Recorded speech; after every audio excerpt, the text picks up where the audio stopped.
결혼의 문제에 들어가기 전에 우리가 기본적으로 알아야 될 두 가지를 알아야 되는데, 첫째는 고린도 교회의 고린도 도시의 결혼에 관한 상황, 그 도시의 문화, 이걸 우선 알아야 되겠고요.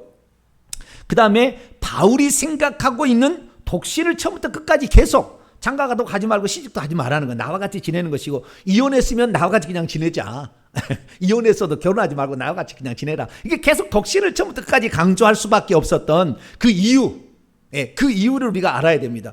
오늘날에 만약에 우리 성도들한테 우리 딸 어떻게 시집 보낼까요? 아니요. 임박한 환란을 인하여 곧 주님 재림하니까 시집 보내지 마시오 라고 이 본문을 잘못 해석하게 되면 이것이 성경이라고 그렇게 지도해가지고 결국 시집 못 가게 만들 거예요. 그래서 우리는 이 바울이 말할 때 이것은 주의 말씀이라, 주님의 명령이고 이것은 내 말이다라는 것을 구분할 줄 알아야 되는 거죠. 이것이 지금 두 가지가 나와요. 두 가지가. 이 문제가 나중에 14장에 가게 되면은 여자가 교회에서 말하는 문제, 머리의 문제 11장에 얘기해서 14장에 가서 여자는 교회에서 잠잠하라 물어보려면 남편에게 물어보고 아무것도 말하지 말라. 그러면 오늘날 교회 와서 이 여자들은 그냥 입에 벙어리 해야 되느냐, 교사도 하지 말아야 되느냐, 성가도 하지 말아야 되느냐, 여러 가지 문제가 나오잖아요. 그런데 거기에 문구만 딱 뽑아가지고 얘기하면은 그럴 수 있어요. 그래서 여자가 교회에서 위치의 문제, 그것도 그 고린도 교회 상황을 봐야 되는 거예요. 상황을. 왜냐하면 고린도 교회에 보낸 편지잖아요.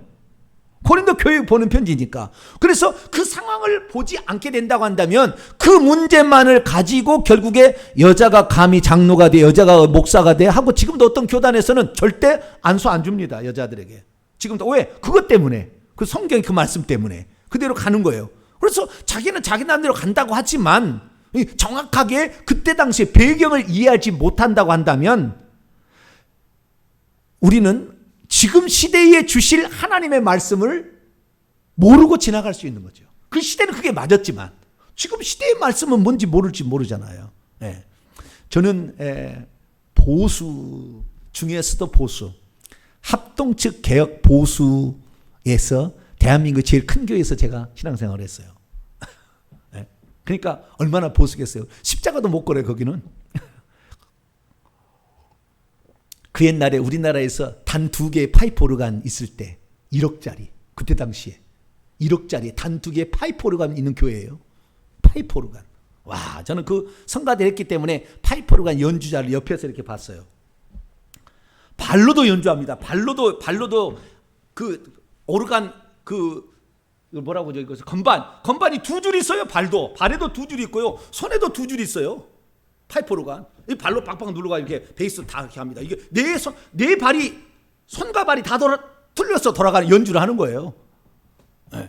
우리는 그냥 일반적으로 피아노는 것은 그냥 2줄은 가잖아. 4줄은 뭐 할 수 있잖아요. 근데 발까지 하는 것은 그래서 그건 공부를 해갖고 와야 되는 거예요. 스위스 뭐 독일 이런 데 가가지고 공부를 해갖고 와야 되는데, 저는 그런 교회에서 처음에 신앙생활을 했어요. 그런데 어쨌든 이 보수 그런 교회에서 신앙생활을 했기 때문에 처음에 어떤 이건 바울의 말이다, 이건 예수의 말이다 그러면은 이 성령의 영감을 무시하는, 네가 뭔데 감히, 네가 발보다 똑똑해? 막 이런 생각을 얼마든지 할 수 있는 그런 교단에서 자라온 거죠. 근데 저는 지금 통합 측에 갑자기 제가 통합 측에 신대원을 들어와가지고 통합 측에서 목사 안수를 받아서 통합 측 목사로 벌써 25년, 23년 뭐 이렇게 지금 돼가고 있는데요. 저는 통합 측에 오는 것을 매우 자부스럽게 생각합니다. 매우 자부스럽게 생각해요. 왜냐하면은 우리 통합 측이 가지고 있는 신학이 안 좋은 점도 있지만 매우 좋은 점도 있어요. 그래서 그건 뭐 나중에 또 얘기하고, 그래서 그 어떤 상황적인 교회 상황적인 것이 있었다는 거죠. 그래서 바울은 그 종말론 사상이, 종말론적 신앙이 자기 때에 예수 그리스도께서 재림하실 줄 알고 이 본문을 씁니다. 그때 당시에는. 근데 디모데후서 가면 그걸 버려요. 디모데후서 가면 버립니다. 데살로니가 전서 4장이나 고린도전서 15장에 보면은 종말론에 관한 바울의 태도가 나오는데 초기의 서신입니다. 초기에. 그렇기 때문에 여기에는 자기 때에 주님이 재림할 줄 알고 생각하고 편지를 씁니다. 진짜 그랬을 것 같아요. 주님도. 그랬는데 주님께서 아니야, 지금은 아니야. 그러다가 지금까지 왔는지는 모르겠지만, 그래서 그런 이제 고린도전서 15장에 가서 우리 종말론의 공부를 하겠지만, 그래서 그 특수한 그 교회적 상황과 예수 재림이, 임박한 재림이 가까웠다고 믿고 있는 상황 가운데 쓰여진 편지라는 거. 그 중에서 결혼에 관한 문제를 답해주고 있다는 거. 이것을 알고 들어가야 될 것 같습니다. 자, 그러면 고린도 전서의 7장의 결혼과 관련 지어져서 고린도 교회는 어떤 상황에 놓여 있느냐?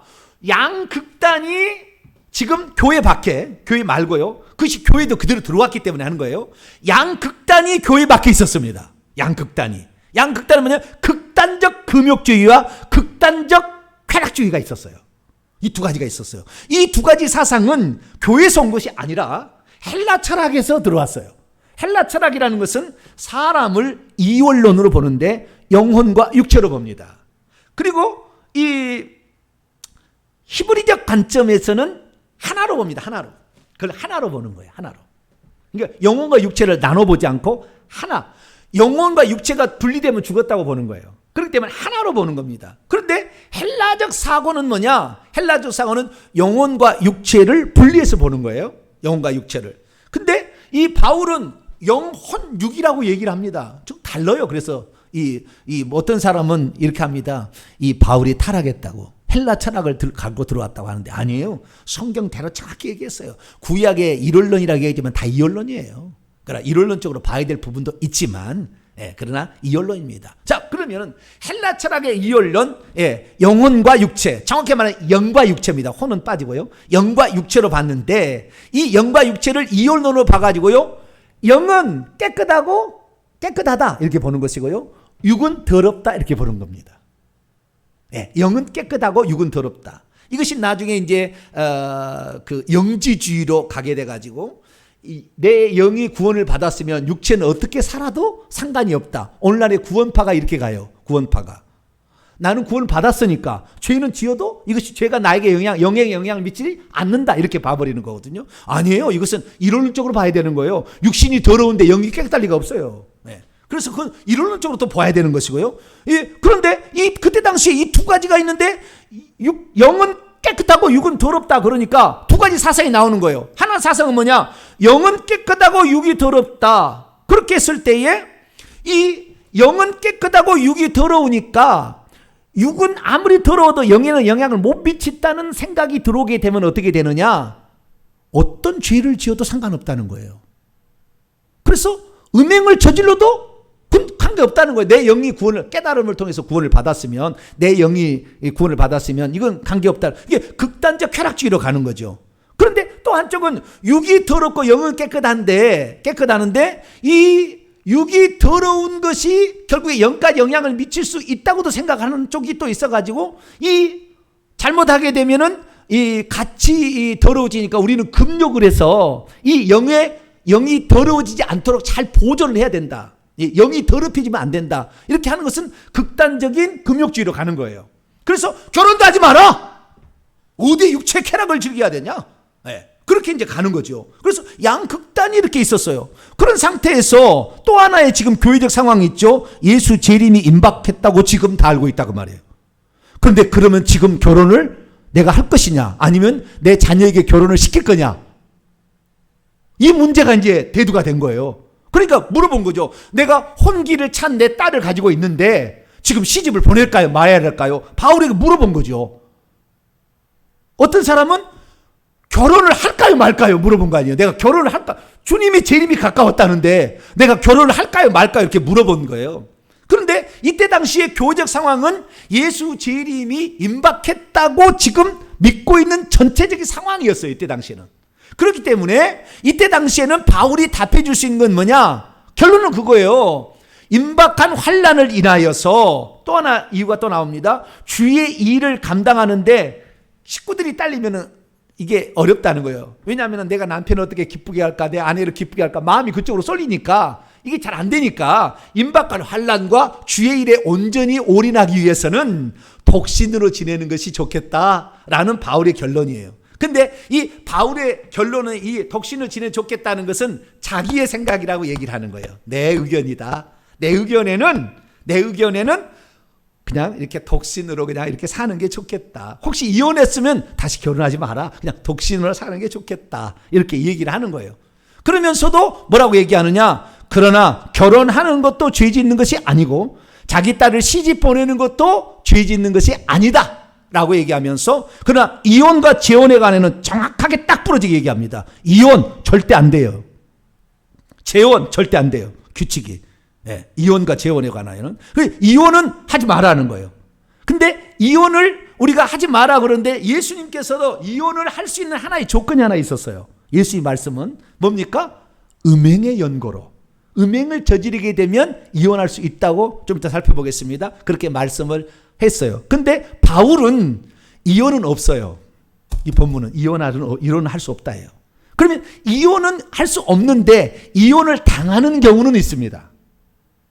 예를 들어서 이 고린도 교회에 이 그 부부가 있잖아요. 부부가 있는데 부부가 있다가 어느 날 부인이 예수님을 믿었어요. 남편은 예수님을 아직 안 믿고 있어요. 그리고 이 부인이 예수님을 너무 사랑해가지고 교회를 막 헌신하니까 2년 전년 해가지고, 그래서 그렇게 안 했겠죠. 그 동네는. 예, 그래도 양반인데. 예, 그렇게 안 했겠지만 이 머리끄댕이를 잡고 이렇게 해가지고 헤어져! 막 그런 남편이 이제 있을 거 아니에요. 그때 어떻게 할 거냐는 거예요. 그때는 내가 이혼하는 게 아니잖아요. 헤어져라고 자기가 갈려서 나가게 돼. 이혼을 당하는 거죠. 그럴 때는 불신 남편이 그러면 이혼을 당해줘라고 돼 있어요. 이혼은 당하는 것은 있어요. 그러나 네가 이혼하자고만 하면 안 된다는 거예요. 네가 이혼은 없어요. 이혼 없습니다. 재혼도 마찬가지인데요. 재혼은 이혼은 하기는 하되, 그런데 만약에 이혼을 당한다 할지라도 이혼을 해주려면은 홀로 끝까지 독신을 살려고 이혼하는 것이지 재혼하기 위해서 이혼하는 것은 안 된다예요. 여기는 안 된다. 재혼하기 위해서 이혼하는 건 안 된다는 것이고, 이 끝에 말에 가서 두 구절에 뭐라고 얘기했냐면은 과부들을, 다시 말해서 자신의 배우자를, 남편을 사별한 여자가 있을 거 아니에요. 사별한 남편은 얘기하지 않아요. 근데 남편을 사별한 여자일 경우에 그때 어떻게 할 거냐? 사별한 경우는 죽었어. 남편이 죽었어요. 죽었을 때는 어떻게 할 거냐? 그때도 그냥 홀로 지내는 게 좋겠다. 처음부터 끝까지 전부 독신입니다. 바울은 홀로 지내는 게 좋겠다. 이렇게 얘기를 하고, 그러나 결혼하는 것도 잘못된 건 아니다. 그러나 반드시 조건 하나가 있다. 주 안에서만 할 것이라. 그래서 재혼이라는 게 없다고 봐야 됩니다. 재혼은 없다고 봐야 되는 거예요. 그런데 오늘날에 뭐요? 이혼하고 재혼을 밥 먹듯이 하잖아요. 전부 성경하고 지금 어긋나게 가고 있는 거예요. 예수님은 이혼을 해가지고 다시 재혼하면 전부 간음이라고 딱 정했어요. 예수님께서는. 그래서 우리는 오늘날에 수많은 사람이 지금 간음하고 있는 거예요. 그러니까 내가 이혼하려면 평생 홀로 살 걸 생각하고 이혼하는 것이지, 다시 재혼하기 위해서 이혼하는 것은 간음하기 위한 거예요. 그렇게 딱 정의 내렸어요. 근데 내가 이렇게 얘기하니까 이제 지금 교회 다니는 사람이 혹시 이 설교를 듣다가 나는 재혼했다고 말해요. 이혼해가지고 재혼해서 사별이 아닌 그냥 자우장 문제가 생겨서 이혼해서 재혼했다. 이런 사람들이 그럼 내 설교를 들으면, 목사님 나는 그러면 다시 이혼할까요? 나한테 물어볼 수 있잖아요. 그럼 저는 뭐라고 대답을 해야 될까요? 힘들죠. 대답하기가. 그렇죠? 네, 힘들죠. 힘들어요. 그러니까 저는 원칙을 말해주는 겁니다. 원칙을. 그런 사람들은 하나님께 물어보셔야 돼, 개인적으로 다. 저 원칙을 가르치는 거예요. 원칙이 무너지면 안 되는데, 좌우지간 예외도 있을 거 아닙니까? 그렇잖아요. 모든 죄인은 다 감옥 살아야 됩니다. 그런데 대통령이 특사로 사면해 줄 수 있다니까요. 법원에서 너는 이거다. 너는 징역 12년이다 딱 내렸어도 1년 만에도 내가 풀어줄 수 있어요. 예외적 상황이 있다 그 말이에요. 예외적 상황을 모든 게 다 통일할 수는 없겠지만, 그래서 원칙을 제가 얘기하는 것이니까 원칙을 정확히 알고 살아가야 된다는 것이고요. 되도록이면 원칙을 지켜야 되겠죠. 원칙을 지켜야 되겠죠. 천국 가려면. 왜? 음행하는 자는 불과 유황으로 타는 못에 던져지니 이것이 둘째 사망이라 그랬으니까. 원칙을 지켜야 될 겁니다. 제가 원칙을 말씀을 드리는 것이고, 예외적 상황은 따로 기도해서 알아서 이제 그걸 해야 될 것입니다. 자, 그러면은 이제 두 가지 상황. 이 고린도 교회는 극단적 금융주의와 극단적 쾌락주의가 두 개 일겨 있었기 때문에 어디를 따라가야 될 것이냐 고민하고 있었어요. 고민하고 있어요. 교회 가운데 거의 들어오기도 하고, 그다음에 주님의 임박한 종말론이 같이 돌아가고 있었어요. 결혼시킬까 말 거냐 이런 거죠. 자, 이런 문제 가운데 답을 준 것이기 때문에 하나씩